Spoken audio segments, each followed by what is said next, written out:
रिठौरा में भारत संकल्प यात्रा में पहुंचे डिप्टी सीएम केशव प्रसाद मौर्य।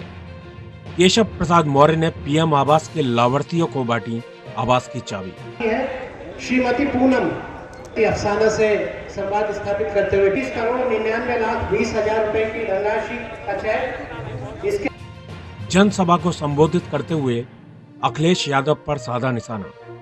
हम लोग जमीनें खाली करा रहे हैं।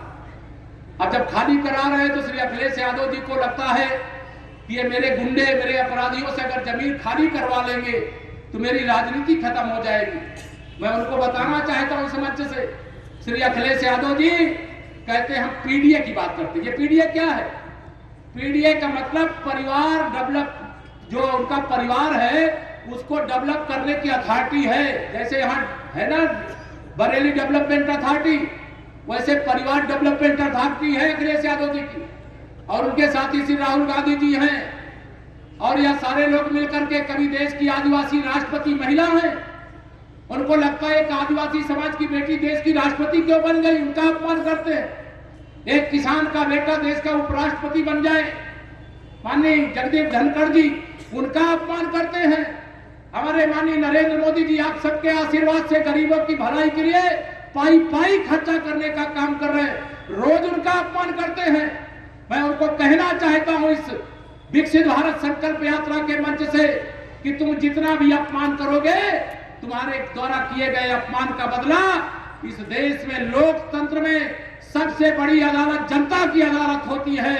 और जनता की अदालत में जो किसानों का अपमान करेगा, जो महिलाओं का अपमान करेगा, जो एक चाय बेचने वाले के पिछड़ी जाति से आने वाले गरीब माँ बाप के बेटे को जिनको आपने प्रधानमंत्री बनाया उनका अपमान करेगा, ब्याज के साथ बदला 2024 के लोकसभा चुनाव में चुकाने का काम करोगे कि नहीं करोगे? बताओ, दोनों हाथ उठा बताओ, करोगे कि नहीं करोगे?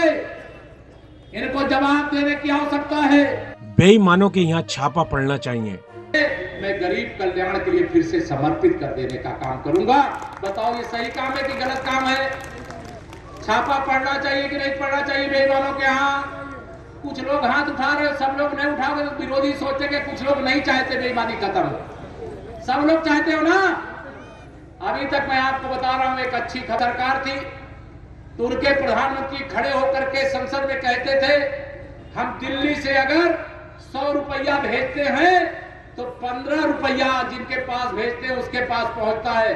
85 रुपया कहां चला जाता था? 85 रुपया ये सपा, बसपा, कांग्रेस जैसे सोच वाले दलों की तिजोरियों में चला जाता था। मेरे प्रधानमंत्री नरेंद्र मोदी जी ने भ्रष्टाचार मुक्त भारत बनाने के संकल्प के साथ 30 लाख करोड़ रुपया, कितना? 30 लाख करोड़ रुपया, इस तरह के 100 पांडाल में नोटें भरी जाए तो भी पांडाल छोटा पड़ जाए, इतना पैसा दिल्ली से केवल एक बटन दबा करके आपके बैंक खाते में भेजने का काम किया जाता है। और भ्रष्टाचार में जितना पैसा भेजते हैं पूरा पैसा जिनके पास भेजते हैं उनके पास पहुंचता है। मैंने इसीलिए किसान डिप्टी सीएम ने छुट्टा पशुओं को पकड़ने के लिए मंच से डीएम को दिए निर्देश। दे रहा हूं, जनपद के अंदर जो छुट्टा गौवंश घूम रहा है, हमारी सरकार है गौवंश के गर्दन पर खंजर तो चलने नहीं देगी। जो खंजर चलाएगा उसकी खैर नहीं है। लेकिन खेत भी किसानों पर ना चले इसकी भी व्यवस्था करने का काम हमारी सरकार ने किया। आप ही के जिले के आदरणीय धर्मपाल जी पशुधन विकास के मंत्री हैं। अभी 350 करोड़ रुपया उनको और मिला है। 10 यहाँ गौशालाओं को बनाने का पैसा दिया है। और मैंने कहा है कुछ यहाँ बड़ी बड़ी कंपनियां, चाहे इफको, चाहे गेल, चाहे अन्य है, एक और आश्रय, गो आश्रय स्थल बनाइए और जो छुट्टा गौवंश चाहे सड़क पे हो चाहे खेत में है उनको पकड़ करके वहां रखने की व्यवस्था करवाइए। या मैं खुले मंच से निर्देश दे रहा हूं और आप सबसे भी निवेदन कर रहा हूं, आप लोग रात के अंधेरे में गौवंश छोड़ते हो कि नहीं? किसने छोड़ा है? आप ही लोग छोड़े हो ना? बताइए, आप लोग छोड़े हो कि नहीं छोड़े? मानो ना, छोड़ा है कि नहीं आपने? आप लोग छोड़ने का काम करते हो। मैं आपको अपील करना चाहता हूं, इनको रात के अंधेरे मत छोड़िए। आपके आसपास में जो गो आश्रय स्थल है वहां तक पहुंचाने का काम करिए। अगर वहां कोई लेने से मना करता है तो उसके खिलाफ मुकदमा दर्ज करवा करके उसे जेल भेजने का काम मैं करने का निर्देश देता हूं। लेकिन छुट्टा को छोड़ने का काम मत करिएगा, ये आप सबसे अपील करता हूं। डिप्टी सीएम के साथ मंच पर मौजूद रहे मेयर उमेश गौतम, ब्रज क्षेत्र अध्यक्ष दुर्ग विजय सिंह शाक्य।